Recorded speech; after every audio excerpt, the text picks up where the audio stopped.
السلام عليكم ورحمة الله وبركاته. كل عام وانتم بخير بمناسبة اقتراب عيد الأضحى المبارك. أعاده الله علينا باليمن والبركات، حيث استشهد ارتفاعات أسعار المواشي في العالم والبلدان الوطن العربي، ونسبة شراء الأضاحي هذا العام ضعيفة للغاية، حيث أن أسعار الأضاحي في مصر لعام 2023 بلغ سعر الخروف حوالي 4000 حتى 7000 جنيه، بينما بلغ سعر الماعز حوالي 5000 جنيه. بلغ سعر الكيلو في الضاني حوالي 120 جنيه.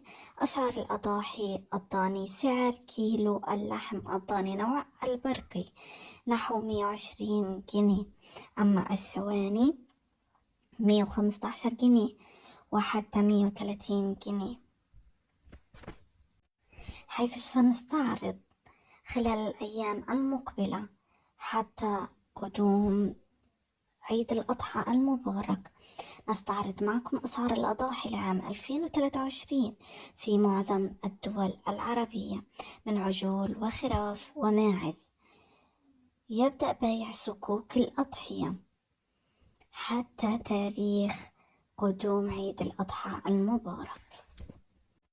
وكذلك الحال أسعار الأضاحي في المغرب العربي لعام 2023، حيث أكدت الفيدرالية المغربية للفاعلين بقطاع المواشي أن الادعاءات التي تستهدف مستوردي الأغنام المخصصة للأضاحي مدعية أن ثمن هذه الأغنام لا يتجاوز 7000 درهم، وأن المستورد يقوم ببيعها بمبلغ 2700 درهم، بالإضافة إلى 500 درهم الذي حددته الحكومة كدعم لخفض ثمن الأضاحي للمواطنين، خالية من الصحة، وقد تسببت احتقانا بين المستوردين والمواطنين.